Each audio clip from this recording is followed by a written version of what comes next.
எல்லாத்துக்கும் வணக்கங்க.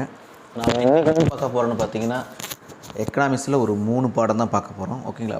ஆல்ரெடி போன வீடியோவில் வந்து பார்த்தீங்கன்னா, லெசன் 7, 8 ரெண்டுமே வந்து கம்ப்ளீட்டாக நம்ம முடிச்சிருப்போம். ஓகேங்களா? அடுத்து வந்து பார்த்தீங்கன்னா, இந்த வீடியோவில் வந்து பார்த்தீங்கன்னா 9, 10, 11 மொத்தமாக வந்து பார்த்தீங்கன்னா 5 பாடம் தான் 11th ரொம்ப ரொம்ப முக்கியமான பாடம். மற்ற பாடங்கள் எல்லாமே வந்து பார்த்தீங்கன்னா, நீங்கள் சும்மா ஒரு ரேண்டமாக இந்த புக் பேக் கொஷின்ஸ், அந்த பாக்ஸ் கொடுக்கக்கூடிய அந்த வார்த்தைகள், ஸோ அது மாதிரி நீங்கள் படித்தா போதும். 11th எனக்கு தெரிஞ்ச வரைக்கும் வந்து பார்த்தீங்கன்னா 5 பாடம் மட்டும் நீங்கள் எக்ஸாம் படித்தா போதும். அது நீங்கள் எந்த எக்ஸாம் படித்தாலும் சரி, நீங்கள் பிசி, எஸ்ஐ எக்ஸாம், நீங்கள் டிஆர்பி, டெட், நீங்கள் எந்த எக்ஸாம் படித்தாலும் சிலபஸ் காமன் தான். ஓகேங்களா? ஏன்னா நிறையா வந்து பார்த்திங்கன்னா தேவையில்லாத விஷயங்கள் நிறையா கொடுத்துருக்காங்க. ஸோ நம்ம சிலபஸில் இருக்கக்கூடிய பாடங்கள் கவர் ஆகக்கூடியது இந்த 5 பாடம் தான். இந்த 5 பாடம் ரொம்ப இம்பார்ட்டன்ட். ஓகேங்களா?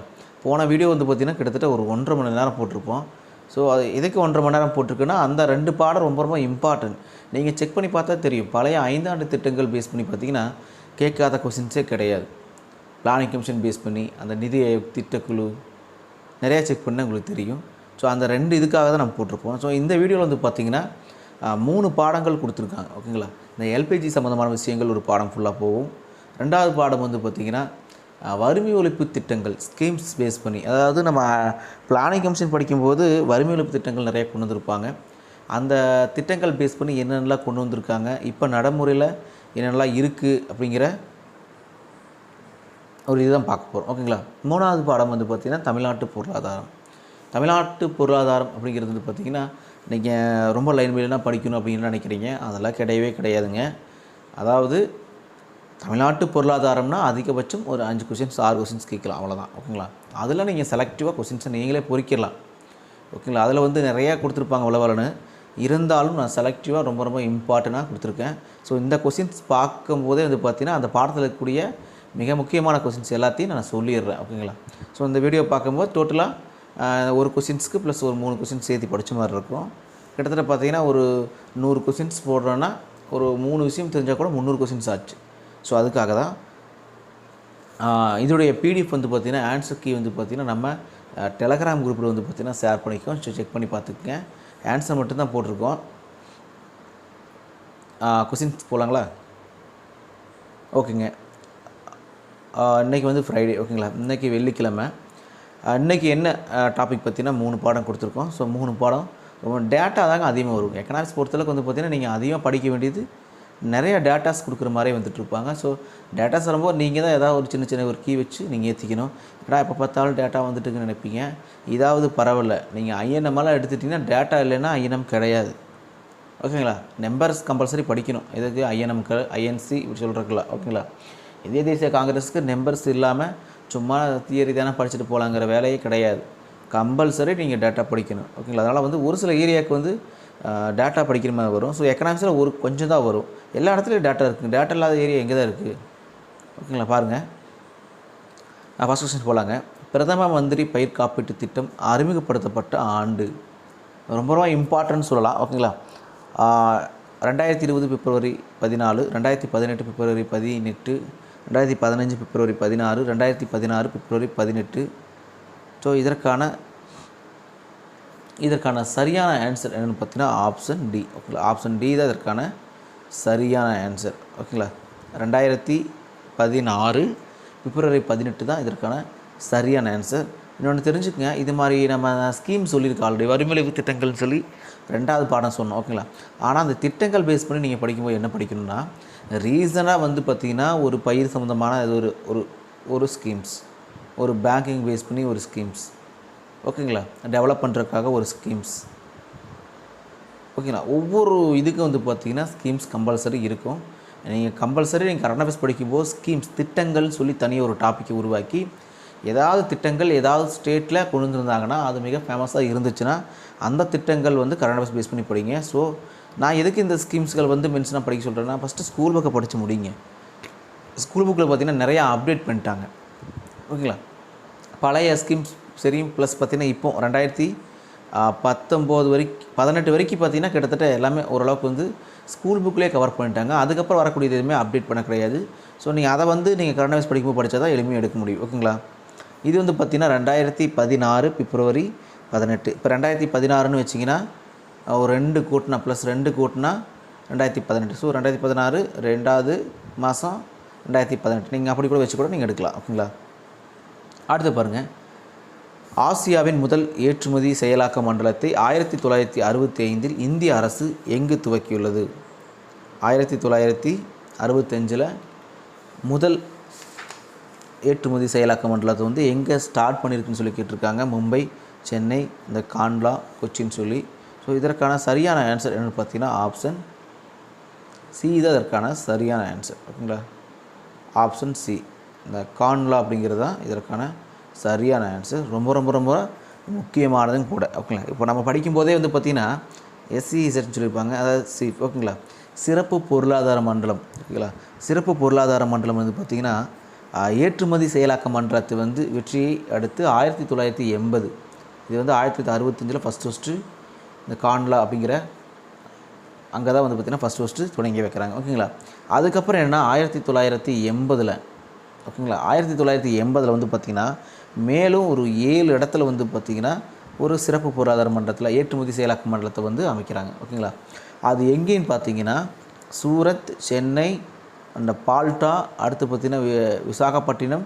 ஒரு எக்ஸாம்பிள் வந்து பார்த்திங்கன்னா ஒரு 4 கொடுத்துருக்காங்க. ஸோ செக் பண்ணிக்கங்க. நம்ம எக்ஸாம்பிளாக கேட்கும்போது என்ன கேட்குறேன்னா முதல் எங்கே படித்தாலும் முதல் படிங்க.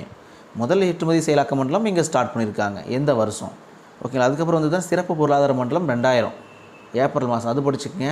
கிட்டத்தட்ட ஒரு 7-8 எக்ஸாம் டைமில் கேட்டுட்டாங்க. ஸோ பார்த்துக்குங்க. அவ்வளோதாங்க. அடுத்து பாருங்கள், இந்து வளர்ச்சி வீதம் என்ற புத்தகத்தை எழுதியவர் யார்? இந்து வளர்ச்சி வீதம் என்ற புத்தகத்தை எழுதியவர். ஓகேங்களா. இதற்கான சரியான ஆன்சர் என்ன பார்த்தீங்கன்னா ராதாகிருஷ்ணன், ஆல்பர்ட் மார்ஷல், சுவாமிநாதன், ராஜ்கிருஷ்ணா. சரியான ஆன்சர் வந்து பார்த்தீங்கன்னா ஆப்ஷன் டி. ஓகேங்களா.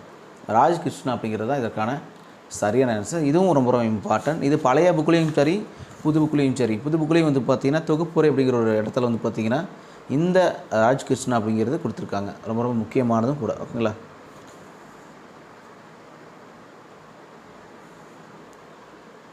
அடுத்த கொஸ்டின்ஸ் பாருங்கள். பண்டங்கள் மற்றும் சேவைகள் மீதான வரி பாராளுமன்ற ஒப்புதல் வழங்கப்பட்ட ஆண்டு, அதாவது ஜிஎஸ்டின்னு சொல்லுவாங்களா, கூட்ஸ் அண்ட் சர்வீஸ் டேக்ஸ். பண்டங்கள் மற்றும் பணிகள் மீதான வரி எப்போ வந்து பாராளுமன்றத்தில் வந்து ஒப்புதல் கொண்டு வராங்க? ஓகேங்களா. 2017 ஜூலை 1, 2015 ஜனவரி 1, 29/3/2017, 1/1/2021. இதற்கான சரியான ஆன்சர் என்ன பார்த்தீங்கன்னா ஆப்ஷன் சி தான் இதற்கான சரியான ஆன்சர். ஓகேங்களா. நம்ம படிக்கும்போது வந்து பார்த்திங்கன்னா ஜிஎஸ்டி பற்றி படிப்போம். ஸோ ஜிஎஸ்டிங்கிறது பார்த்திங்கன்னா நமக்கு தெரிஞ்ச வரைக்கும் பார்த்திங்கன்னா 2017 ஓகேங்களா ஜூலை 1, சரினா 1/7/2017. ஸோ 7 வச்சு கூட எடுத்துக்கலாம். ஓகேங்களா. இதுதான் வந்து ஜிஎஸ்டி வந்து நடைமுறைக்கு வருது. ஸோ இதில் கொஸ்டின்ஸ் என்ன கேட்டிருக்குன்னா பாராளுமன்றத்தில் ஒப்புதல் பெறுறது. ஏன்னா போன டைம் வர சொல்லும்போது ஒரு கொஸ்டின்ஸ் வந்து நம்ம சொல்லியிருப்போம், பார்த்துக்குங்க. 29/3 7வது மாதம் அது நடைமுறைக்கு வருது. ஸோ 3வது மாதம் அது வந்து பார்த்திங்கன்னா பாராளுமன்றத்தில் ஒப்புதல் கொடுக்குறாங்க. ஸோ ரொம்ப இம்பார்ட்டன்ட், இது பார்த்துக்குங்க. 2 தான் படிக்க போகிறோம், எக்ஸ்ட்ரா இந்த விஷயம் தான் படிக்க போகிறோம். ஓகேங்களா. ஜிஎஸ்டி எப்போது நடைமுறைக்கு வந்தங்கிறத எல்லாம் படிப்பாங்க, ஆனால் பாராளுமன்றத்தில் ஒப்புதல் கொடுத்துங்கிறத படிக்க மாட்டாங்க. பார்த்துங்க. 29/3/2017. அடுத்த கொஸ்டின்ஸ் பாருங்கள். இதை தான் சொன்னாங்க. இதுதான் கிட்டத்தட்ட பார்த்திங்கன்னா ஒரு 7-8 எக்ஸாமுக்கு மேலே ரிப்பீட்டாக அந்த கொஸ்டின்ஸ் வந்துட்டு இருக்குது. ஓகேங்களா. பாருங்கள், இந்திய அரசு புதிய கொள்கையின் மூலம் சிறப்பு பொருளாதார மண்டலம் ஏற்படுத்தப்பட்ட ஆண்டு. சிறப்பு பொருளாதார மண்டலம் வந்து எப்போ ஸ்டார்ட் பண்ணணும்னு சொல்லி கேட்டிருக்காங்க. இதற்கான சரியான ஆன்சர் என்னென்னு பார்த்தீங்கன்னா ஜூலை கொடுத்துருக்கோம். சரியான ஆன்சர் வந்து பார்த்திங்கன்னா ஆப்ஷன் ஏ, ஏப்ரல் 2020. ஆனால் சிறப்பு பொருளாதார மண்டலம் 2000 தான் அமைச்சாங்கிறது எல்லாத்துக்கும் தெரியும். ஆனால் அது ஏப்ரலா ஜூனா அப்படிங்கிறது தெரியாமல் போயிடும். ஸோ வந்து பார்த்திங்கன்னா இந்த ஏப்ரல் 2020 தான் வந்து பார்த்திங்கன்னா சிறப்பு பொருளாதார மண்டலம் ஓகேங்களா ஸ்டார்ட் பண்ணுறாங்க.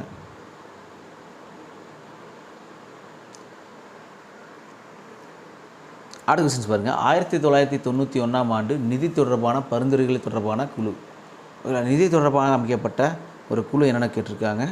Ashok Mehta, L M Singhvi, G V Karna, Narasimhan. ஓகேங்களா. இதற்கான சரியான ஆன்சர் பார்த்தீங்கன்னா ஆப்ஷன் டி, நரசிம்மன் குழு தான் இதற்கான சரியான ஆன்சர். ஓகேங்களா. எக்கனாமிக்ஸ் பொறுத்தவரை குழுக்கள் கம்மியாக தான் கொடுத்துருப்பாங்க, நீங்கள் பார்த்து எடுத்துடலாம். ஓகேங்களா. மொத்தமாக வந்து பார்த்திங்கன்னா ரொம்ப கம்மியாக தான் இருக்குது, அதிகமாக கிடையாது. ரிப்பீட்டாக வந்து பார்த்திங்கன்னா ஒரு சில கொஸ்டின்ஸை கொடுத்துட்டே அவங்க நிறையா கொடுத்த மாதிரி காமிச்சிருப்பாங்க. ஸோ அடுத்த கொஸ்டின்ஸ் பாருங்கள். ஆசிய நாடுகளில் மொத்த உற்பத்தியில் இந்தியாவின் இடம். ஆசிய நாடுகளின் மொத்த உற்பத்தியில் இந்தியாவுடைய இடம் என்னென்னு கேட்குறாங்க. 1 2 3 4ன்னு சொல்லி. ஸோ இதற்கான சரியான ஆன்சர் என்னென்னு பார்த்தீங்கன்னா ஆப்ஷன் சி தான் இதற்கான சரியான ஆன்சர் 3. ஓகேங்களா. ஏன் 3 அப்படின்னு பார்த்தீங்கன்னா ஃபஸ்ட்டு பார்த்தீங்கன்னா சீனா வந்து இருக்குது. ஓகேங்களா. சீனா முதலிடத்தில் இருக்குங்க. 2வது இடம் பார்த்தீங்கன்னா ஜப்பான் இருக்காங்க. ஓகேங்களா. ஜப்பான். 3 தான் வந்து பார்த்திங்கன்னா இந்தியா. ஓகேங்களா. இது வந்து பார்த்திங்கன்னா 2016 கணக்கெடுப்பின்படி சொல்கிறாங்க. அதை பேஸ் பண்ணி பாருங்கள்.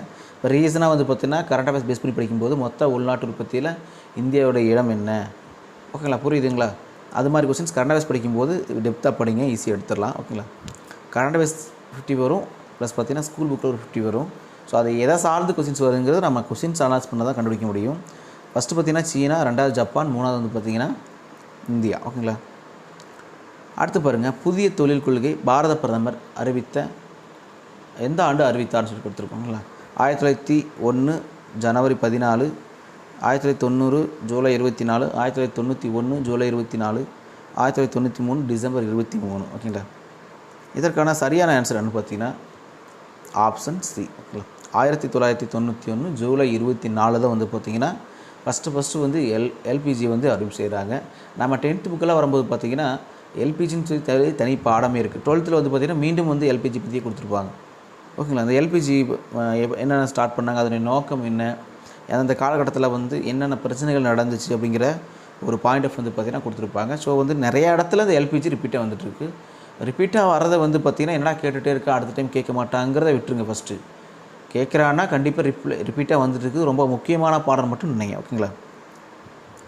அடுத்து பாருங்கள், எஃபிஐ என்பதுடைய விரிவாக்கம் என்னென்னு கேட்டிருக்காங்க. ஓகேங்களா. எஃபிஐ என்பது விரிவாக்கம் வெளிநாட்டு தனியார் முதலீடு, வெளிநாட்டு தொகுப்பு முதலீடு, வெளிநாட்டு நேரடி முதலீடு, வெளிநாட்டு செலவாணி, தனியார் முதலீடு கொடுத்துருக்காங்க. ஸோ இதற்கான சரியான ஆன்சர் என்னென்னு பார்த்தீங்கன்னா ஆப்ஷன் சி தான் இதற்கான சரியான ஆன்சர். ஓகேங்களா. வெளிநாட்டு நேரடி முதலீடு தான் இதற்கான சரியான ஆன்சர். நான் புக் பேக்லேருந்து ஒரு சில கொஸ்டின்ஸ் போட்டிருப்பேன். எதுக்காகன்னு பார்த்தீங்கன்னா ரொம்ப ரொம்ப முக்கியமான கொஸ்டின்ஸ் வந்து கொஸ்டின்ஸ்லேயே கொடுக்கணும் அப்படிங்கிறதுக்காக தான். அடுத்து பாருங்கள், உலக அளவில் இந்தியா கீழ்கண்ட எந்த உற்பத்தியில் மிகப்பெரிய ஒரு உற்பத்தியாளராக விளங்குகிறதுன்னு சொல்லி கொடுத்துருக்காங்க. பழங்கள், மது பொருட்கள், காப்பி, தேயிலை, விடை தெரியவில்லை. ஸோ இதற்கான சரியான ஆன்சர் என்னென்னு பார்த்தீங்கன்னா ஆப்ஷன் ஏ. பழங்கள் உற்பத்தியில் தான் வந்து பார்த்திங்கன்னா மிகப்பெரிய ஒரு உற்பத்தியாளராக விளங்கக்கூடியது இந்தியா. ஓகேங்களா. அடுத்த கொஸ்டின்ஸ் பாருங்கள், எல்பிஜிக்கு எதிரான வாதம். ஓகேங்களா. அதே மாதிரி நான் எல்பிஜி வந்து ரிப்பீட்டாக கொஸ்டின்ஸ் வருதுன்னு சொன்னேன்னா அந்த எல்பிஜி சம்பந்தமான எங்கே விஷயங்கள் கொடுத்தாலும் ஃபஸ்ட்டு எடுத்து எழுதுங்க. அந்த கொஸ்டின்ஸ் டிஎன்பிஎஸ்சி எக்ஸாமில் எப்படி கேட்டிருக்கான்னு பாருங்கள். அப்படி பார்க்கும்போது என்னென்னா கொஸ்டின்ஸ் மிஸ் ஆகாது, எளிமையாக எடுத்துடலாம். ஓகேங்களா. பாருங்கள், எல்பிஜியின் எதிரான வாதம் பொருளாதார வளர்ச்சி, அதிக முதலீடு, மக்கள் மற்றும் ஓகேங்களா மண்டலங்களுக்கு இடையேயான ஏற்றத்தாழ்வுன்னு சொல்லி கொடுத்துருக்கோம். நவீனமயமாக்கல், விடை தெரியவில்லை. ஸோ இதற்கான சரியான ஆன்சர் என்னென்னு பார்த்தீங்கன்னா ஆப்ஷன் சி தான் இதற்கான சரியான ஆன்சர். மக்கள் மற்றும் மண்டலங்களுக்கு இடையேயான ஏற்றத்தாழ்வு தான் வந்து பார்த்திங்கன்னா அது எதிரான வாதம்னு சொல்கிறாங்க. அடுத்து பாருங்கள், பண்டங்கள் மற்றும் பணிகள் வரி என்பது என்ன. பண்டங்கள் மற்றும் பணிகள் வரி என்பது என்னென்னு கேட்குறாங்க. ஒரு முனை வரி, அதாவது அடுக்கடுக்கு விளைவுகள் கொண்டது, மதிப்பு கூட்டப்பட்ட வரி போன்றது, ஒரு முனை வரி மற்றும் அடுக்கு விளைவுகள் அற்றது, விடை தெரியவில்லை.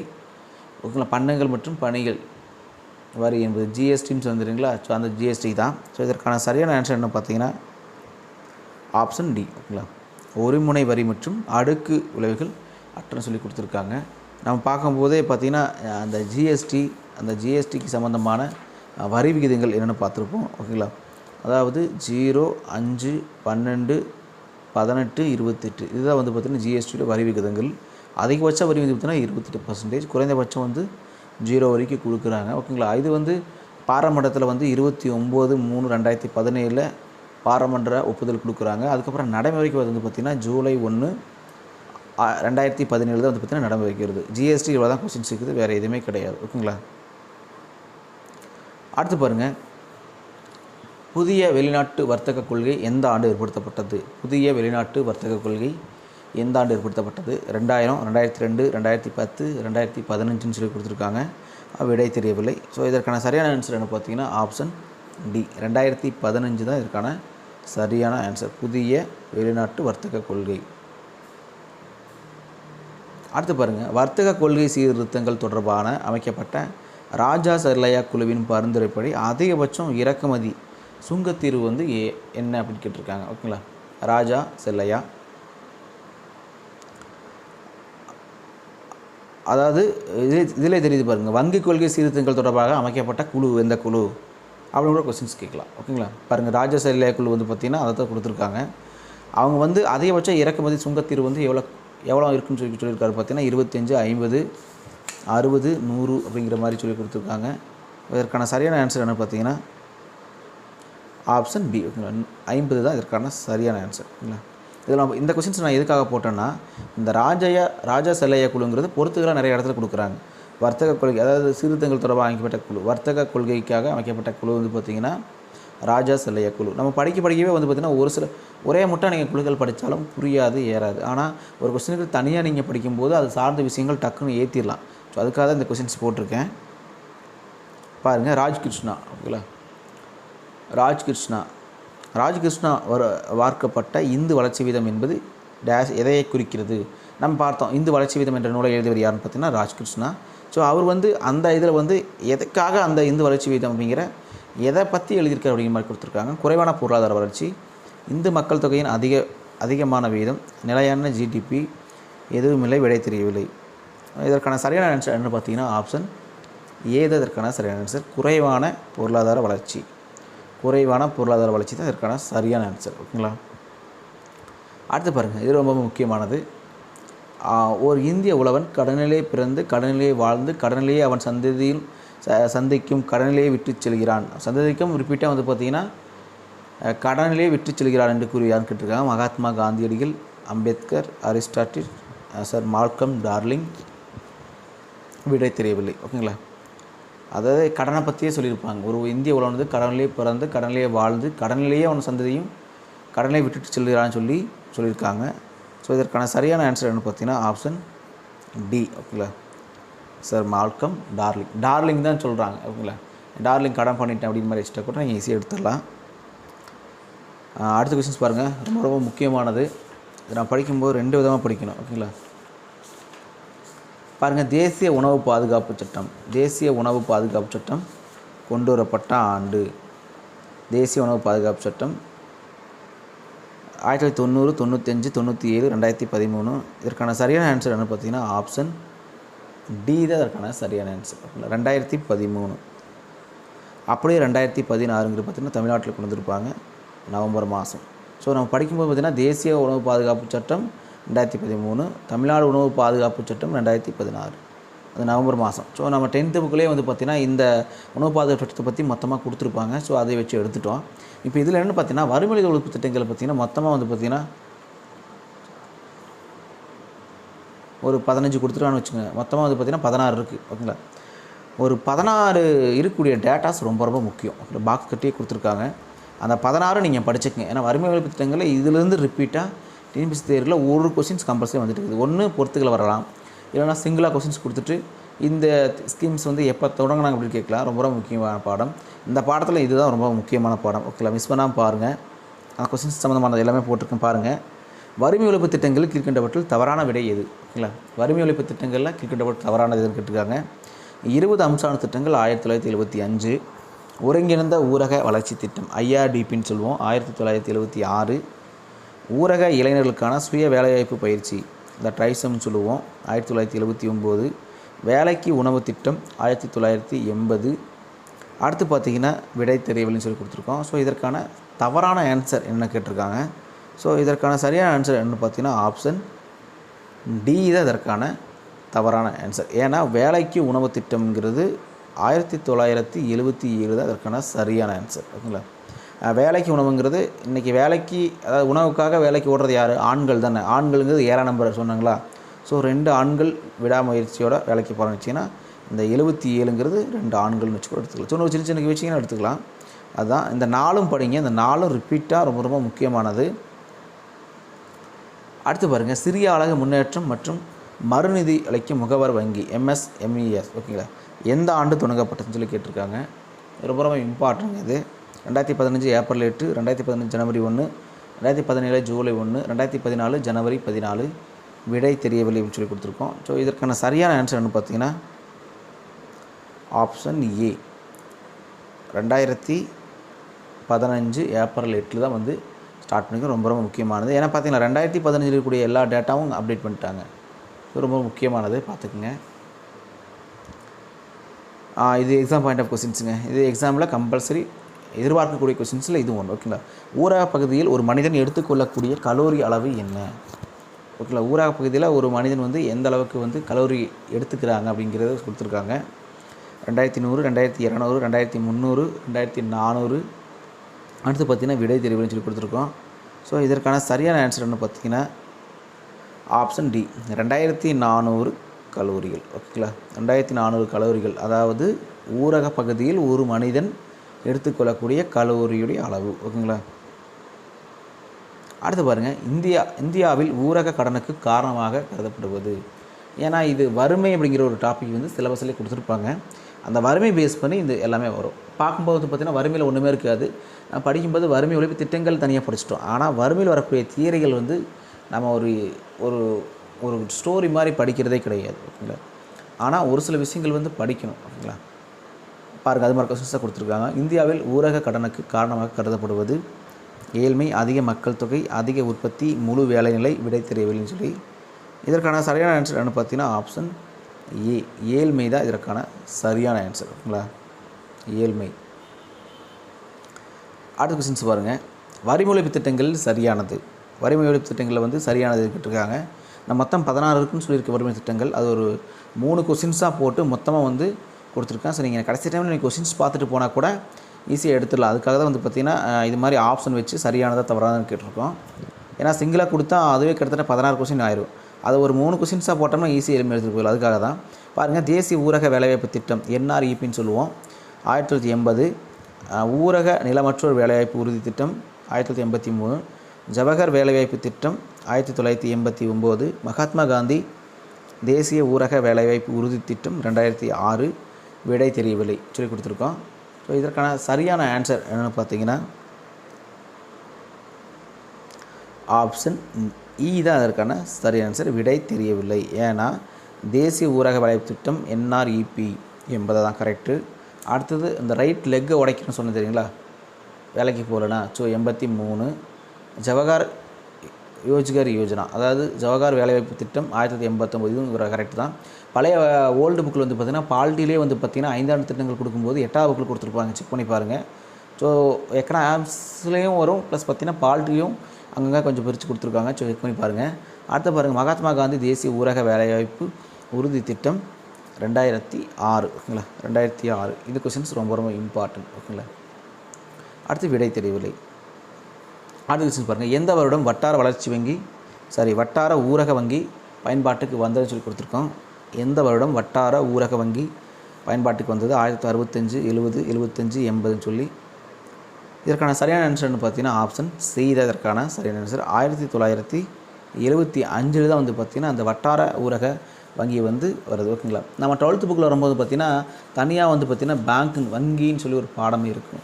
அந்த வங்கியில் வரக்கூடிய வந்து இந்த MSMESன்னு பார்த்துருந்தீங்களா, அது இந்த முத்ரா பேங்க்கு, இந்த தருணா யாதவ் அப்படிங்கிற பேரில் வந்து பார்த்திங்கன்னா நிறைய கடன் கொடுத்துருப்பாங்க. அந்த சிறு குறு வங்கிகள் எல்லாமே கொடுத்துருப்பாங்க. ஓகேங்களா.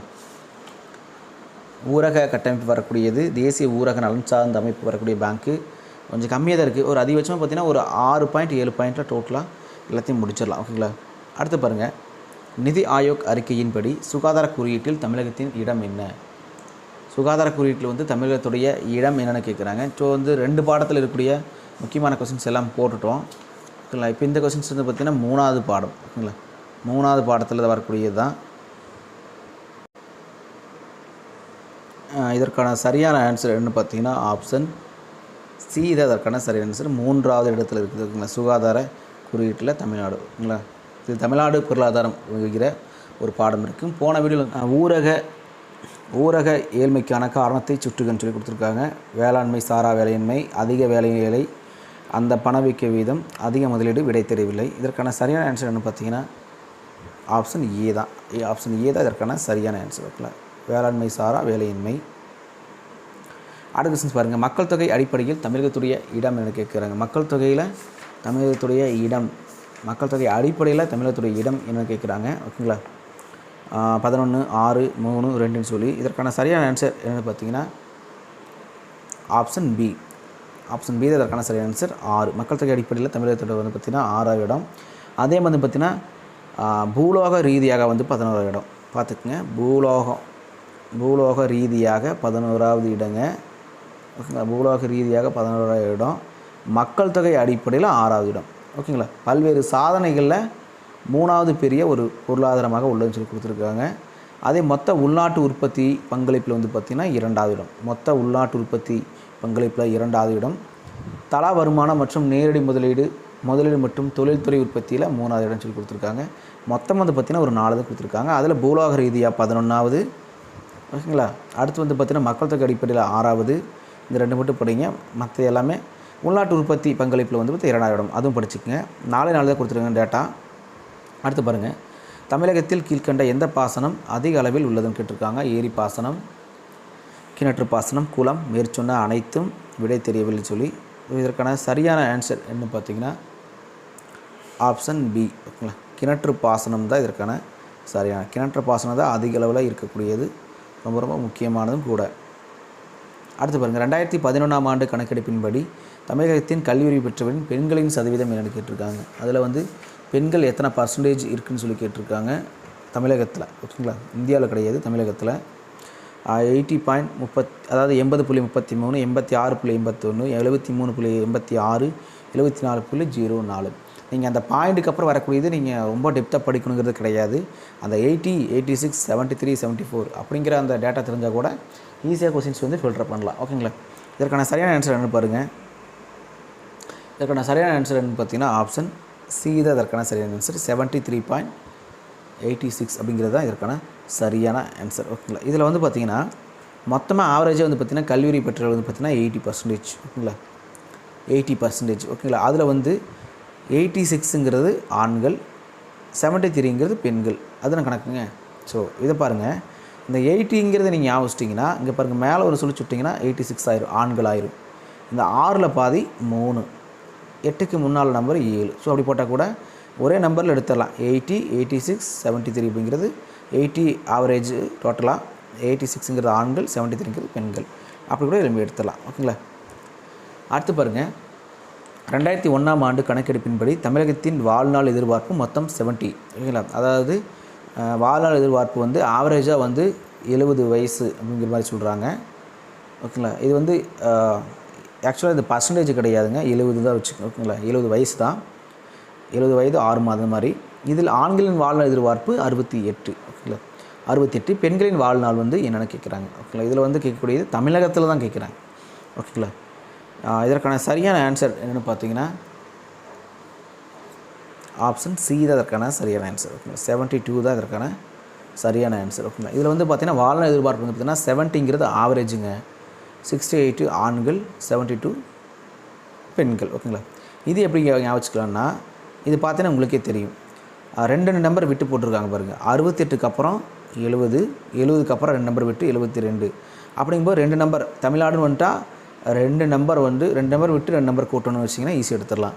68ங்கிறது ஆவரேஜ் போடக்கூடாது, இது அப்படி மாற்றி போடணும். ஆண்கள் 68, ஆவரேஜ் 70, அடுத்து வந்து பார்த்திங்கன்னா 72ங்கிறது பெண்கள். ஸோ அந்த வாழ்நாள் வந்து இதை வச்சு கூட நீங்கள் எடுத்துக்கலாம். ஓகேங்களா, அதில் இன்னொன்று இருக்குது. இன்னொன்று என்ன பார்த்தீங்கன்னா இந்தியாவில் வந்து பார்த்திங்கன்னா மொத்தம் வந்து 67ங்கிறது ஆவரேஜ். ஓகேங்களா, அதில் ஆண்கள் 66, பெண்கள் 69. ஒன்றும் இல்லைங்க, மேலே ஆண்கள் எழுதிக்கிங்க, இங்கே ஆவரேஜ் மொத்தம் எழுதிக்கிங்க, அப்புறம் பெண்கள் எழுதிக்கிங்க. இதை வச்சு பார்த்தீங்கன்னா அதுவும் இதுவும் ஈஸியாக எடுத்துடலாம். பாருங்கள், 66ங்கிறது ஆண்கள், ஆவரேஜ் பார்த்திங்கன்னா 67, 69, 66, 67, ஒரு நம்பர் விட்டு 69 போட்டிருக்காங்க. தமிழ்நாடுன்னு வரும்போது வந்து பார்த்திங்கன்னா பார்த்துருப்போம் 68, 2 நம்பர் கூட்டினா 70, அடுத்து 2 நம்பர் கூட்டினா 72. ஸோ 68 ஆண்கள், 70 ஆவரேஜ், 72 பெண்கள். அதை வச்சு எடுத்திங்கன்னா இது எல்லாமே எடுத்துடலாம். பார்த்தா அது ரொம்ப கன்ஃபியூஸ் பண்ணுற மாதிரி இருக்கும்.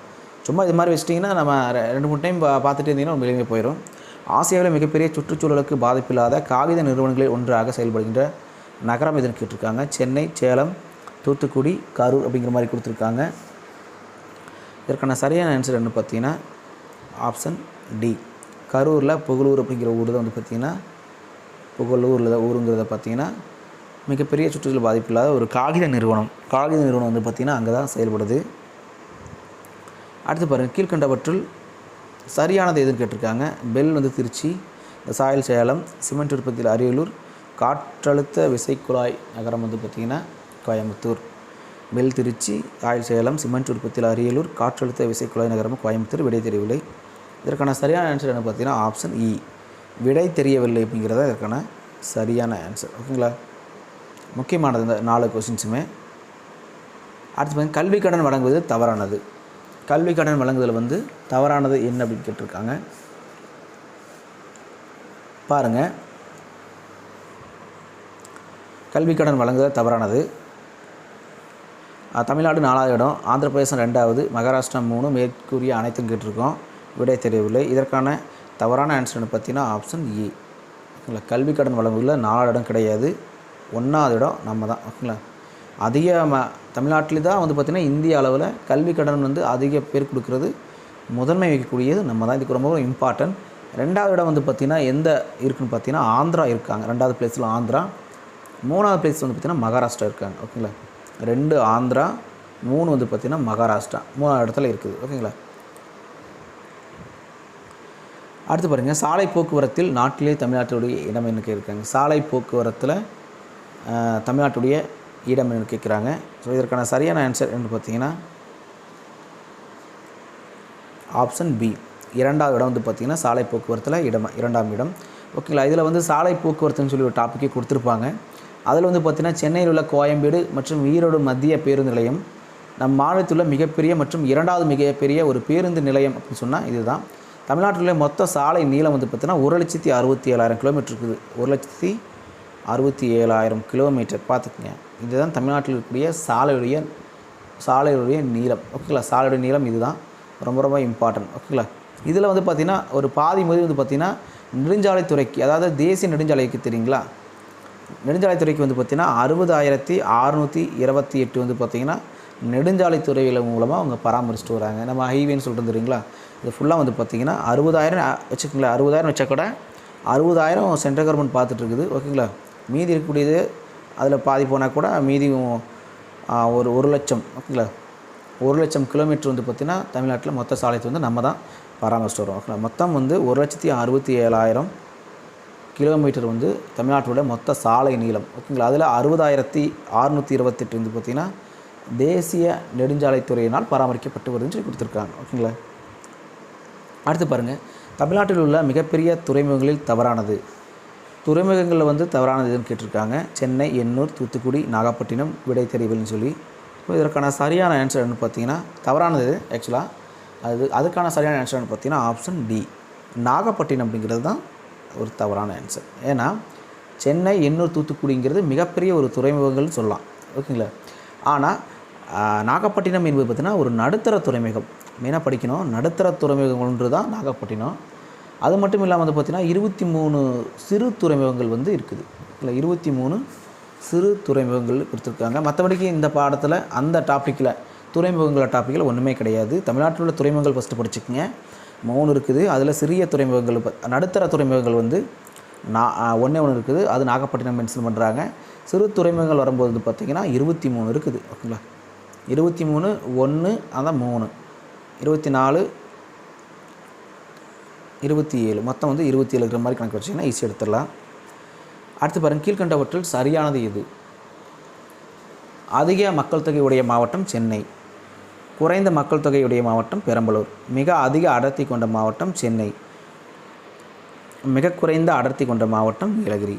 பாருங்கள், அதிக மக்கள் தொகையுடைய மாவட்டம் சென்னை, குறைந்த மக்கள் தொகையுடைய மாவட்டம் பெரம்பலூர், மிக அதிக அடர்த்தி கொண்ட மாவட்டம் சென்னை, மிக குறைந்த அடர்த்தி கொண்ட மாவட்டம் நீலகிரி. ஓகேங்களா, இது என்னென்ன கேட்டிருக்காங்க. இதற்கான சரியான ஆன்சர் என்ன பார்த்தீங்கன்னா ஆப்ஷன் இ, விடை தெரியவில்லை. ஏன்னா எல்லாமே சரியானது தான். நான் தெரிஞ்சுக்கணுங்கிற டேட்டாக்காக தான் கொடுத்துருக்கேன். அந்த 3வது பாடம் முடியும் போது வந்து பார்த்திங்கன்னா தமிழ்நாட்டின் மக்கள் தொகை வளர்ச்சி 2014ஆம் ஆண்டு கணக்கெடுப்பின்படி ஒரு பாக்ஸ் கட்டி பெருசாக கொடுத்துருப்பாங்க. அதுலேருந்து எடுத்திருக்கேன், வேறு எங்கேயும் எடுக்கல. ஸோ செக் பண்ணி பாருங்கள். இந்த 4 ரொம்ப முக்கியமானதாக எடுத்திருக்கேன். அதில் பார்த்திங்கன்னா நம்ம படிக்க வேண்டியது ரொம்ப கன்ஃபியூஸ் பண்ணிக்க வேணாம். இந்த மக்கள் தொகை தான் நம்ம எடுத்திருக்கோம் டாப்பிக்கை. இதில் பார்த்திங்கன்னா மக்கள் தொகை அடர்த்தியில் எடுத்திருக்கோம். ரெண்டு டாபிக் தான். மக்கள் தொகை அடர்த்தியில் அதிகமாக இருக்கக்கூடியது, குறைவாக இருக்கக்கூடியது, தொகையில் அதிகமாக இருக்கக்கூடியது, கம்மி இருக்கக்கூடியது, அவ்வளோதான். பாருங்கள், எந்த பயிர் உற்பத்திக்காக அதிக பரப்பு நிலம் தேவைப்படுகிறது? கீழ்கண்ட எந்த பயிர் உற்பத்திக்கு அதிக பரப்பளவு தேவைன்னு கேட்டிருக்காங்க. நெல், கரும்பு, நிலக்கடலை, தேங்காய். இதற்கான சரியான ஆன்சரை பார்த்தீங்கன்னா ஆப்ஷன் ஏ, நெல் தான் இதற்கான சரியான ஆன்சர். ஓகேங்களா? அடுத்து பாருங்கள், எந்த யூனியன் பிரதேசத்தின் பாலின விகிதம் அதிகமாக உள்ளது? எந்த யூனியன் பிரதேசம்? போன டைம் படிக்கும்போதே பார்த்தோம். ஓகேங்களா? பாலின விகிதத்தில் வந்து பார்த்திங்கன்னா இதை ஃபஸ்ட்டு ஆன்சர் பார்த்துடலாம். இதோட சரியான ஆன்சர் என்ன பார்த்தீங்கன்னா ஆப்ஷன் பி தான் இதற்கான சரியான ஆன்சர். ஏன்னா பாலின விகிதத்தில் வந்து பார்த்திங்கன்னா 995 பிளேஸில் 3வது இடத்துல நம்ம தமிழ்நாடு இருக்குன்னு சொல்லி பார்த்தோம். 1084 கேரளா முதலிடமாகவும், 2வது வந்து பாண்டிச்சேரியாகவும், 3வது வந்து பார்த்திங்கன்னா தமிழ்நாடும் வந்து பாலின விகிதத்தில் 3வது இடம் வகிக்குன்னு சொல்லி நம்ம போன கொஸ்டின்ஸில் பார்த்தோம். ஸோ அதுதான் வந்து தனியாக படிக்கும்போது இப்படி கொடுத்துருக்காங்க. ஓகேங்களா? அடுத்து பாருங்கள், தென்னக ரயில்வேயின் தலைமையிடம் என்னென்னு கேட்டிருக்காங்க. திருச்சி, சென்னை, மதுரை, கோயம்புத்தூர். ஓகேங்களா? இதற்கான சரியான ஆன்சர் என்ன பார்த்தீங்கன்னா ஆப்ஷன் பி தான் அதற்கான சரியான ஆன்சர். குரூப் 4 பொறுத்தளவுக்கு இப்படி தான் கொஸ்டின்ஸ் வரும். ரொம்ப டிப் பண்ண மாட்டாங்க. 10 கொஸ்டின்ஸில் 5 கொஸ்டின் எளிமையாக இருக்கும், 3 கொஸ்டின்ஸ் கொஞ்சம் எடுக்கிற மாதிரி இருக்கும், 2 கொஸ்டின்ஸ் ரொம்ப கன்ஃபியூஸ் பண்ணுற மாதிரி இருக்கும். ஸோ பாதி எளிமை தான். ஓகேங்களா? அடுத்து பாருங்கள், எது ஊரக பகுதியை கண்டறியும் பண்பு? குறைந்த மக்கள் தொகை அடர்த்தி, அதிக மக்கள் தொகை அடர்த்தி, குறைந்த இயற்கை வளம், குறைந்த மனித வளம். விடை தெரியவில்லை. இதற்கான சரியான ஆன்சர் என்ன பார்த்தீங்கன்னா ஆப்ஷன் ஏ தான் இதற்கான சரியான ஆன்சர். குறைந்த மக்கள் தொகை அடர்த்தி இதை வந்து ஊரக பகுதியை கண்டறியும் ஒரு இதுன்னு சொல்கிறாங்க. அடுத்து பாருங்கள், தேசிய ஊரக வாழ்வாதார திட்டம்.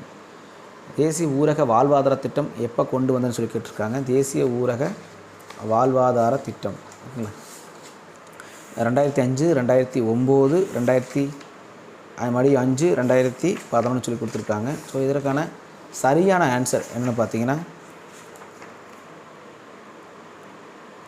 ஆப்ஷன் பி தான் இதற்கான சரியான ஆன்சர். தேசிய ஊரக வாழ்வாதார திட்டம். அடுத்து பார்த்திங்கன்னா தேசிய உணவு பாதுகாப்பு திட்டம் 2013. அவ்வளோதாங்க. நான் மொத்தம் ஒரு 16 சொன்னது தெரியுங்களா வரிமொழிப்பு திட்டங்கள் எல்லாமே கொஸ்டினில் மெரிச் பண்ணிட்டேன். ஸோ கொஸ்டின்ஸ் பார்த்தா கூட எளிமையாக எடுத்துடலாம். அடுத்து பாருங்கள், நிதி ஆயோக் அறிக்கையின்படி மகப்பேறு காலத்தில் தாயின் இறப்பு விகிதத்தை கட்டுப்படுத்துவதில் இந்திய அளவில் தமிழகத்தில் இடம் என்ன? இந்த தாய் சேய் வந்து அதாவது நிதி ஆயோக் அறிக்கை, ஏன்னா நிதி ஆயோக் பற்றி கொஸ்டின்ஸ் வந்துட்டு இருக்குங்களா, அப்படிங்கும்போது நிதி ஆயோக் வந்து ஒரு அறிக்கை வெளியிடுறாங்க.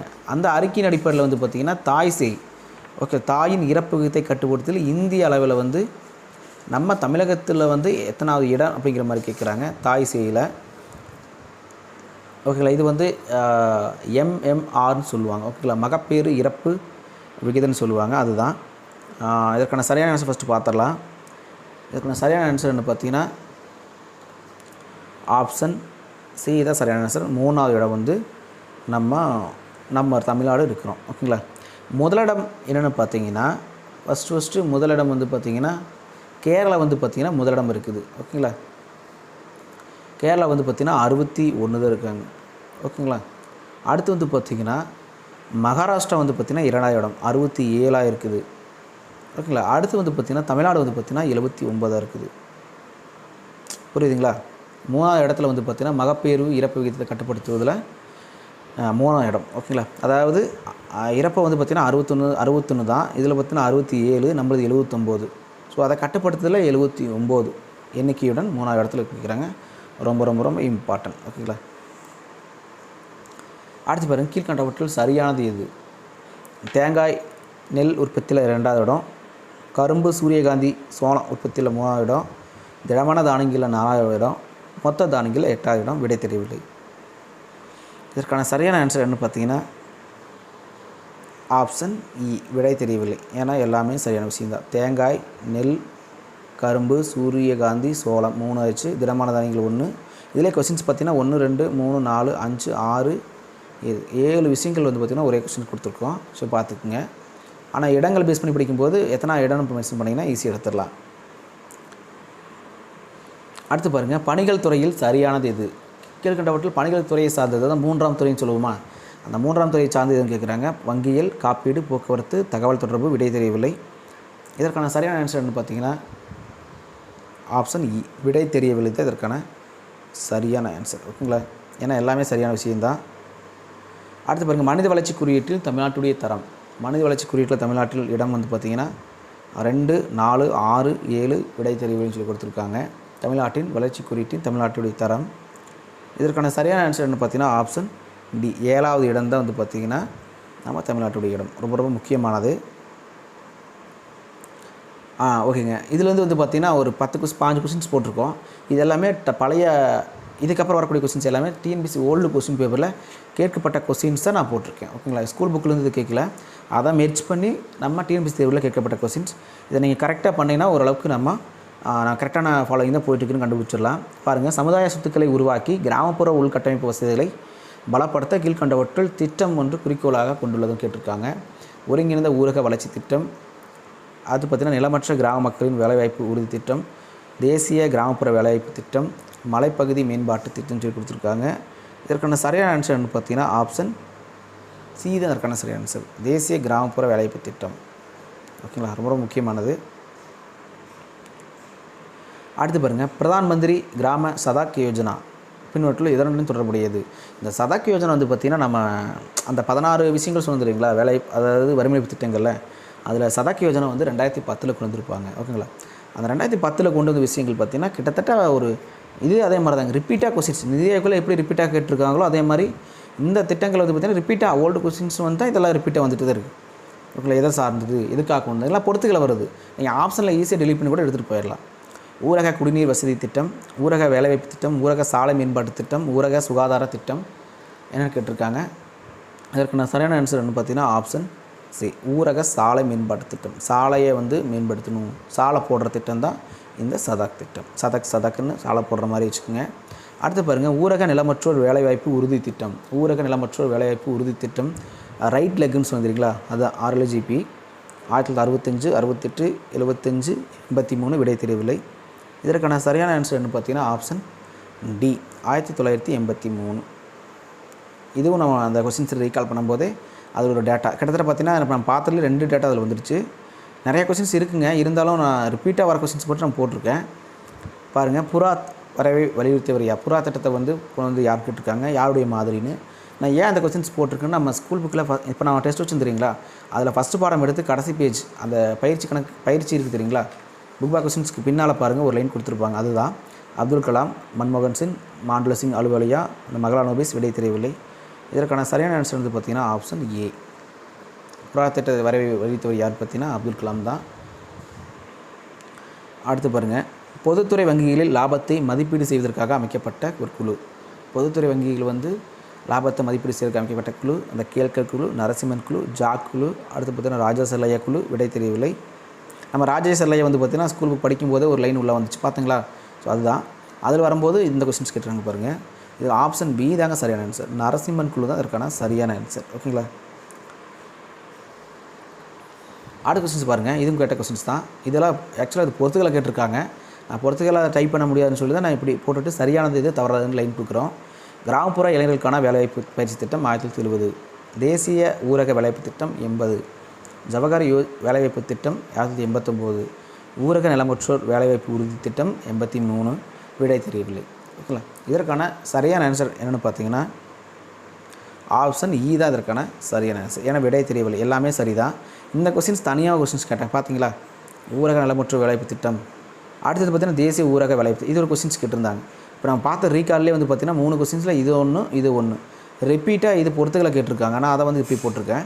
ஸோ பார்த்திங்கன்னா ஒரு 4 கொஸ்டின்ஸ் இருக்குன்னா ரிப்பீட்டாக அந்த முக்கியமான இதெல்லாம் வந்து பார்த்திங்கன்னா ரிப்பீட்டாக வந்துகிட்டே தான் இருக்குது. ஒன்று பொறுத்துகையிலையோ ஒரு சிங்கிளாவோ இதெல்லாம் கேட்டுருக்காங்க.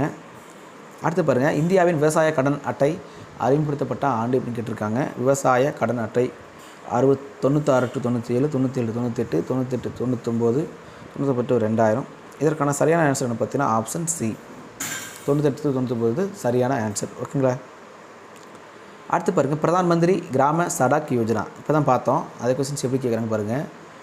நோக்கம் அனைவருக்கும் அனைத்து பருவ காலங்களிலும் சாலை வசதிகளை அமைத்தல், தொலைத்தொடர்பு வசதிகளை அனைத்து பருவங்களிலும் ஏற்ப அமைத்தல், அனைத்து பருவ காலங்களிலும் உணவு பாதுகாப்பு செய்தல், எல்லோருக்கும் கல்வி வசதி ஏற்பாடு செய்தல். ஓகேங்களா? எல்லாத்துக்கும் வந்து சாலை வசதி அமைக்கணும், தொலைத்தொடர்பு வசதி செய்யணும், உணவு கொடுக்கணும், அடுத்து பார்த்திங்கன்னா கல்வி கொடுக்கணும்னு சொல்லி கொடுத்துருக்காங்க. ஸோ இதற்கான சரியான ஆன்சர் என்ன பார்த்தீங்கன்னா ஆப்ஷன் ஏதோ அதற்கான சரியான ஆன்சர். ஓகேங்களா? ஏன்னா சாலை வசதி பிரதான் மந்திரி சதாக் யோஜனாவுக்கு 2010 சாலை மேம்படுத்துறதுக்காக கொண்டு வந்தது. அந்த கொஸ்டினோட வடிவம் பாருங்கள். அடுத்து பாருங்கள், இது கொஸ்டின்ஸ் கேட்டது தான். இது நான் ஃபஸ்ட் கொஸ்டின்லேயே பார்த்துட்டு ரீகால் இதில் எக்ஸாம்பிள் கேட்டதுனால நான் ஒரே காக்காக போட்டிருக்கேன். இந்து வளர்ச்சி வீதம் என்று பெயரிட்டவர் யார்? இலியன்ஸ் ராபின்ஸ், ராஜ்கிருஷ்ணா, மகலானோபிஸ், அந்த பார்பரா, பூட்டான்னு சொல்லி கொடுத்துருக்கோம். இதற்கான சரியான ஆன்சர் வந்து பார்த்தீங்கன்னா ஆப்ஷன் பி, ராஜ்கிருஷ்ணா தான் இதற்கான சரியான ஆன்சர். ஓகேங்களா? அடுத்த கொஸ்டின் பாருங்கள். RLEGP ரைட் லெக்னு சொல்லி சொன்னாங்களா, அதுதான் கிராம தொழிலாளர்கள் வேலை உறுதி திட்டம், கிராம நிலமற்றோர் வேலை உறுதி திட்டம், கிராம நில சொந்தக்காரர் வேலை உறுதி திட்டம், கிராம நிலமற்ற தொழிலாளர்கள் வேலை உறுதி திட்டம். விடை தெரியவில்லை. இதற்கான சரியான ஆன்சர் என்ன பார்த்தீங்கன்னா ஆப்ஷன் பி தான் இதற்கான சரியான ஆன்சர், கிராம நிலமற்றோர் வேலை திட்டம். ரைட் லெக் பார்த்தோம் 1983. கிட்டத்தட்ட பார்த்தீங்கன்னா ஒரு 4 இடத்துல வந்து பார்த்தீங்கன்னா இதே விஷயம், ஒன்று பொறுத்துகலோ இல்லைனா சிங்கிளாவோ இல்லைனா இந்த இதை கொடுத்துட்டு இது என்ன கேட்குறாங்க. ஸோ பார்த்துக்குங்க. பாருங்கள், இதுவும் வந்து நம்ம அந்த 16 விஷயம் டேட்டாவில் பார்த்துப்போம். மகாத்மா காந்தி தேசிய ஊரக உறுதி சட்டம் நடைமுறைப்படுத்தப்பட்ட ஆண்டு பிப்ரவரி 2, 2006, 2007, 2008, 2009 சொல்லி கொடுத்துருக்காங்க. ஸோ இதற்கான சரியான ஆன்சர் என்ன பார்த்தீங்கன்னா ஆப்ஷன் ஏ தான் இதற்கான சரியான ஆன்சர். இதெல்லாம் எக்ஸாமில் கேட்ட கொஸ்டின்ஸுங்க. நான் புதுசாவெல்லாம் போடல, நான் செக் பண்ணி பார்த்துட்டு ஆப்ஷன் கூட மாறாமல் அப்படியே போட்டிருக்கேன். ஓகேங்களா? பிப்ரவரி 2, 2006 அந்த டேட்டாவிலே இருக்குது, எல்லாமே பார்த்துக்குங்க. அடுத்து பாருங்கள். கீழ்கண்ட திட்டங்களில் எது வறுமையில் வாடும் ஆதி திராவிட மக்களுக்கு பழங்குடியினருக்கு இலவச வீடுகள் அளிக்கிறது? கீழ்கண்ட எந்த திட்டத்தின் கீழ் ஆதி திராவிட மக்களுக்கு வந்து வீடு கட்டித்தர ஆரம்பிக்கிட்டிருக்காங்க? இந்திரா ஆவாஸ் யோஜனா, அந்தியோதயா அன்ன யோஜனா, கிராம சடக் யோஜனா, அம்பேத்கர் ஆவாஸ் யோஜனா. ஓகேங்களா? அடுத்தது விடை தெரியவில்லை. ஓகேங்களா? இதற்கான சரியான ஆன்சர் என்ன பார்த்தீங்கன்னா ஆப்ஷன் டி, அம்பேத்கர் ஆவாஸ் யோஜனா தான் இதற்கான சரியான ஆன்சர். ஓகேங்களா? அடுத்து பாருங்கள். உணவிற்கான வேலையுடன் தொடர்புடைய திட்டம். உணவுக்கான வேலையுடன் தொடர்பு திட்டம் கேட்டிருக்காங்க. அந்தியோதயா அன்ன யோஜனா, அன்னபூர்ண திட்டம், தானிய பாதுகாப்பு இயக்கம், சம்பூர்ண கிராமின் யோஜ்கர் யோஜனா. விடை தெரியும் சொல்லி உணவிற்கான வேலையுடன் தொடர்புடைய திட்டம். இதெல்லாம் கரண்ட் அஃபேர்ஸ் கொஸ்டின்ஸ். ஓகேங்களா? கரண்ட் அஃபேர்ஸ் நீங்கள் படிச்சிங்கன்னா ஈஸியாக எளிமையாக எடுத்துடலாம். ஓகேங்களா? ஆப்ஷன் டி, சம்பூர்ண கிராமின் யோஜ்கர் யோஜனா தான் இதற்கான சரியான ஆன்சர். அதனால் கரண்ட் அஃபேர்ஸ் படிக்கும்போது திட்டங்களில் இது மாதிரி வரக்கூடிய திட்டங்கள்லாம் படிங்க. வறுமை திட்டங்கள், மகளிருக்கு இம்பார்ட்டன்ட் கொடுக்குறது, குழந்தைகளுக்கு இம்பார்ட்டன்ட் கொடுக்குறது, இது மாதிரி படிங்க. அடுத்து பாருங்கள். கொடுக்கப்பட்டவற்றில் எந்த ஒன்று சரியாக பொருந்தாதது எதுன்னு கேட்குறாங்க. பாருங்கள். வாரிஸ்தன் பென்ஷன் பீமா யோஜனா என்பது வயதானவர்களின் சமூக பாதுகாப்பு. அந்த பிரவேசி காசு விகாஸ் யோஜனா வெளிநாடுகளில் வேலை வாய்ப்பு தேடுவதற்கு. இந்த பசல் பீமல் யோஜனா விவசாயிகளின் காப்புரிமை திட்டம். கிராம சடக் யோஜனா கிராமப்புற பெண்கள் முன்னேற்றம் சொல்லி கொடுத்துருக்காங்க. இதில் வந்து தவறானது என்ன அப்படின்னு தான் கேட்குறாங்க. ஓகேங்களா? இதற்கான சரியான ஆன்சர் என்னன்னு பார்த்தீங்கன்னா ஆப்ஷன் டி தான் இதற்கான சரியான ஆன்சர். தவறானது. ஏன்னா பெண்கள் முன்னேற்றம்லாம் கிடையாது. சடக்குங்கிறது சொன்னோம். ஓகேங்களா? சடக் யோஜனாங்கிறது நம்ம பார்த்தோம். அது பார்த்தீங்கன்னா சாலை மேம்பாட்டு திட்டம், சாலை போடுற திட்டம். மற்ற எல்லாமே பார்த்தீங்கன்னா இதெல்லாம் கரண்ட் அஃபேர்ஸுங்க. இது 2016-17 வந்து பார்த்திங்கன்னா அந்த டைமில் இது வந்த கரண்ட் அஃபேர்ஸ் இது எல்லாமே. ஆனால் இந்த சடக் யோஜனாங்கிறது பழைய ஓல்டு, இந்த வறுமை திட்டங்கள் வரும்போதே கொடுக்கக்கூடிய அந்த ஸ்கீம்ஸ் வரக்கூடிய ஒரு ஏரியா தான். ஸோ அதை வச்சு நீங்கள் கரண்ட் அஃபேர்ஸ் படிச்சிட்டிங்க, பழைய இது படிச்சிட்டிங்களான்னு செக் பண்ணுறாங்க, பார்த்துக்குங்க. அடுத்து பாருங்கள். வர்த்தக கொள்கை சீர்திருத்தங்கள் தொடர்பாக அமைக்கப்பட்ட ராஜா செல்லையா குழுவின் பரிந்துரைகள் அதிகபட்சம் இறக்குமதி தீர்வை. இதற்கான சரியான ஆன்சர் பார்த்தீங்கன்னா ஆப்ஷன் பி. இந்த கொஸ்டின்ஸ் நம்ம ஒரு 4-5 கொஸ்டின்ஸ் போடும்போதே போட்டுருவோம். ரிப்பீட்டாக ஒரு 2 கொஸ்டின்ஸ் வந்துருச்சு. அடுத்த கொஸ்டின் பாருங்கள். வெளிநாட்டு முதலீடு உள்ளடக்கியது எதுன்னு கேட்டிருக்காங்க. இது ரொம்ப இம்பார்ட்டன்ட். வெளிநாட்டு முதலீடு உள்ளடக்கியது FDI மற்றும் சரியான ஆன்சர் என்னன்னு பார்த்துடலாம். Option C. ஓகேங்களா? FDI மற்றும் FPI இதை வந்து பார்த்திங்கன்னா இதற்கான சரியான ஆன்சர். ஓகேங்களா? ஓகேங்க. கொஸ்டின்ஸ் முடிஞ்சுங்க. எதுக்காக நம்ம இது போட்டிருக்குன்னு பார்த்தீங்கன்னா கிட்டத்தட்ட 75 கொஸ்டின்ஸ் தான் மொத்தமாக போட்டிருக்கோம். நான் எல்லாமே முடிஞ்ச வரைக்கும் கவர் பண்ணிட்டேன். ஸ்கூல் புக்கில் ஒரு 90% மேலே எல்லாத்தையும் கவர் பண்ணியாச்சு. ஓகேங்களா? ஓகே. நாளைக்கு டெஸ்ட்டு என்னென்னு பார்த்தீங்கன்னா, இப்போ 11th வந்து இந்த 5 பாடம் வந்து நீங்கள் தெளிவாக படித்து தப்பு இல்லாமல் ஆன்சர் பண்ணியிருந்தீங்கன்னா நீங்கள் வந்து எக்கனாமிக்ஸ் வந்து நீங்கள் தயாராகிட்டீங்க. 11th கூடிய எக்கனாமிக்ஸ் எதை கேட்டாலும் நீங்கள் தயாராகிட்டீங்க. இப்போ என்னென்னு பார்த்தீங்கன்னா எல்லோரும் வந்து பார்த்திங்கன்னா 11th கவர் பண்ணிட்டீங்களா அப்படிங்கிற மாதிரி நிறைய பேர் கேட்குறாங்க.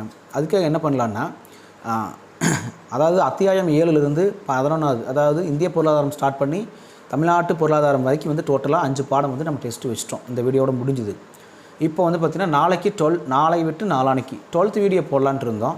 ஸோ இப்போ என்னென்னா இன்னொரு ஐடியா வச்சு பார்ப்போம். என்னென்னு பார்த்தீங்கன்னா இந்த 5 பாடத்தை விட்டுட்டு மீதி இருக்கக்கூடிய பாடங்கள் மொத்தம் 12 பாடம் இருக்குது. அது 5 பாடம் போயிடுச்சு. ஓகேங்களா? 5 பாடம் விட்டுட்டு மீதி 7 பாடம் இருக்குது. ஓகேங்களா? மீதி 7 பாடத்தில் இருக்கக்கூடிய ரேண்டமாக படிங்க. ரேண்டமான எப்படிங்க, புக் பேக் இருக்கக்கூடிய கொஸ்டின்ஸ் படிங்க, அப்புறம் பாக்ஸ் கட்டி கொடுத்துருந்தா அதை படிங்க, உள்ள ஏதாவது 1 2 இம்பார்ட்டன்ட் கொடுத்துருந்தா படிங்க. ஓகேங்களா? அதை வந்து ஒரு வீடியோவை போட்டுக்கலாம்.